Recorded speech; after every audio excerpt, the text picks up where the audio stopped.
आंसू बहाने से कोई अपना नहीं होता है, और जो अपना होता है वो रोने कहाँ देता है। कि जानती हैं, कुछ लोग की रोने की आदत बहुत होती है और इतना एक्टिंग करके रोते हैं ना कि सामने वाला भी सोचेगा कि ये वास्तव में रो रहे हैं। लेकिन कुछ लोग झूठे आंसू बहाने में बहुत तेज हैं। मेरी मौसी है, बहुत झूठ सच बोलती है और तुरंत उनके आंख से टेसुआ बहने लगेगा।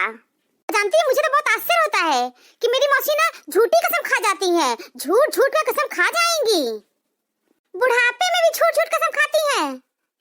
भगवान से भी नहीं डरती है वो। धर्म कर्म के कार्यों में बहुत रुचि है, बहुत धार्मिक प्रवृत्ति की है, लेकिन झूठ बोलने में नंबर 1। और मुझे तो आश्चर्य होता है कि झूठ झूठ कसम भी खा लेती हैं। ऐसे लोग आडंबर करते हैं, दिखावा करते हैं, उन्हें भगवान का भी डर नहीं होता है। अरे मुझे तो लगता है मेरी मौसी ना खुद को भगवान समझ बैठी है। अरे पारुल, तुम ससुराल से कब आई? आज ही आई हूँ आंटी। अरे तुम कब जाती हो कब आती हो, तुम्हारा तो पता ही नहीं चलता है।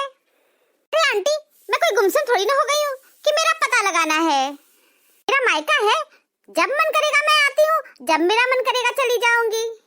चलो अच्छा है, तुम्हारे ससुराल के लोग बहुत अच्छे मिले हैं, तुम्हारे जाने आने पे रोक टोक नहीं लगाते हैं। और अभी तुम्हारी शादी को 1 हफ्ता भी नहीं हुआ है, तुम अपने से अकेले से आ गई और जाती हो। आंटी, ससुराल के लोग अच्छे नहीं हैं। ससुराल के लोग अच्छे नहीं है? कोई प्रॉब्लम है क्या? नहीं नहीं आंटी, कोई प्रॉब्लम तो नहीं है। मैं शादी से पहले ही कह दी थी अपने हस्बैंड से, मैं जो चाहूंगी वही होगा। मुझे रोक टोक पसंद नहीं है, मुझे कभी रोकना टोकना नहीं। इन्हीं शर्तों पे मेरे हस्बैंड शादी किए हैं।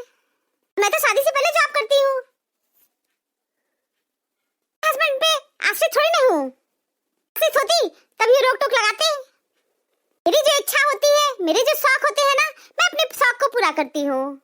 मुझे बिल्कुल पसंद नहीं है कि कोई मुझे रोके, कोई मुझे टोके, मुझे पाबंदी लगाए। आंटी, मैं ये सब बात शादी से पहले ही कर ली थी ताकि शादी के बाद कोई लफड़ा ना हो। मैं तो अपने सारे शौक पूरा करना चाहती हूँ, सारे शौक, ताकि आंटी मैं जब ऊपर जाऊँ ना तो भगवान भी मुझसे पूछे कि महारानी, तुम्हारी कोई इच्छा अधूरी तो नहीं रह गई। तब मैं भगवान से कहूंगी, नहीं ईश्वर, मैं अपनी सारी इच्छाएं पूरी करके आई हूँ। नहीं, बहुत अच्छी सोच है तुम्हारी, बहुत अच्छी सोच है। शुरू से ही होशियार थी, पढ़ने लिखने में अच्छी थी, जॉब पा गई। अब बिल्कुल अपनी इच्छा अनुसार तुमको जीना तो चाहिए ही। आंटी, मेरे ससुराल के लोग ना बहुत गंवार है, बहुत गंवार। समझ लीजिए आंटी ना, आदि मानव सभ्यता का विकास ही नहीं हुआ है अभी तक। मेरे ससुराल के लोग चाहते थे ना मैं साड़ी पहनूं और आधे मीटर में घूंघट निकाल के रहूं, लेकिन मैं शुरू से ही कह दी, मैं स्टूपिड की तरह नहीं रहूंगी। मैं इंग्लिश मीडियम स्कूल में पढ़ के गई हूँ। अच्छा है तुम जॉब करती हो, इसीलिए तुम्हारे हस्बैंड तुम्हारा इतना सुन लिए। अगर तुम जॉब नहीं करती ना तो आज तुम ये जो कर रही हो ये कभी नहीं कर पाती। आंटी, आप 100% सच बोल रही हैं। अगर मैं जॉब नहीं करती ना, मेरी दशा तो उस घर में नौकरानी से भी बदतर होती। खैर आंटी, इसके बारे में क्या सोचना, मैं जॉब करती हूँ, मुझे कोई टेंशन नहीं है, अपने लाइफ में बहुत बिजी हूँ। नहीं, बहुत अच्छा है, लाइफ के लिए ना बिजी होना बहुत जरूरी है। हाँ, नहीं तो खाली दिमाग शैतान का होता है। आंटी, मेरे ससुराल के लोग ना सब खाली दिमाग के हैं, इसलिए शैतानी वाली हरकत करते रहते हैं। मेरे फादर इनकम पेंशन पा रहे हैं ना, उसी पेंशन पे सब ऐश कर रहे हैं। अच्छा है, भाग्य है, बैठे बैठाए सब कुछ मिल रहा है। कुछ लोग को ना पिता की दौलत पे भरपूर ऐश करना लिखा होता है। अरे पिता की दौलत पे क्या घमंड करना, मजा तो तब आता है जब दौलत अपनी हो और घमंड पिता करे। मैं पिता को दौलत का घमंड है, बेटा भी उसी दौलत का घमंड कर रहा है। ईश्वर एक सिस्टम कितना अच्छा बनाए हैं कि मरने के बाद सब यहाँ से खाली हाथ चला जाता है।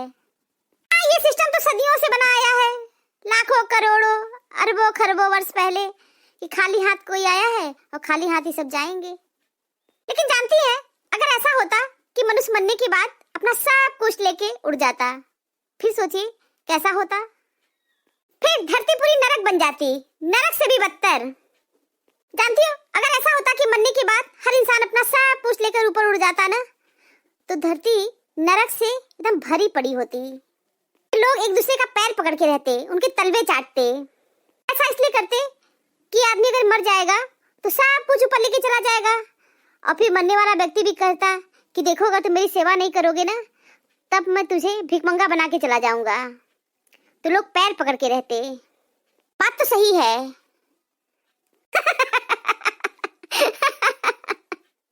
आज हम लोग किस प्रकार की बातें कर रहे हैं, कोई सुनेगा तो हम लोग को पागल कहेगा। हम लोग को पागल क्यों कहेगा? हम लोग तो यही तो बात कर रहे हैं जो गीता में लिखा है, खाली हाथ आए हैं और खाली हाथ चले जाएंगे। ऊपर ले जाने का सिस्टम ही भगवान खत्म कर दिए हैं। तो ईश्वर भी परेशान हो जाते, ऊपर कहते इतना कबाड़ नीचे भरे हो, ऊपर भी कबाड़ खाना लेके आ गए। भगवान कहते हम तुमको शांति प्रदान करने के लिए ऊपर लाए हैं, तुम फिर ये कबाड़ बटोर के लेते आए। तुम इसका उपयोग कर चुके हो, इसलिए इसको धरती पर ही छोड़ दो। तुम शांति से ऊपर चले आओ।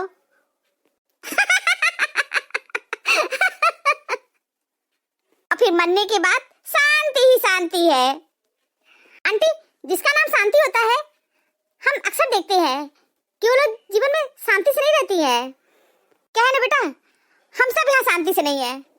सभी को शांति की तलाश है, और शांति मिल जाए फिर भी किसी को शांति नहीं है। और किसी को शांति चाहिए तो पहले उसको मरना पड़ेगा, और फिर मरने के बाद शांति ही शांति, शांति ही शांति। जिंदगी आपको बहुत कुछ देने के लिए तैयार है, लेकिन उसके लिए पहले आपको काबिल बनना पड़ेगा। मोह अधिक हो जाए तो बुराई नहीं दिखती, और यदि घृणा हो जाए तो अच्छाई नजर नहीं आती। खुद पर बीते तो आ, और दूसरों पर बीते तो वाह।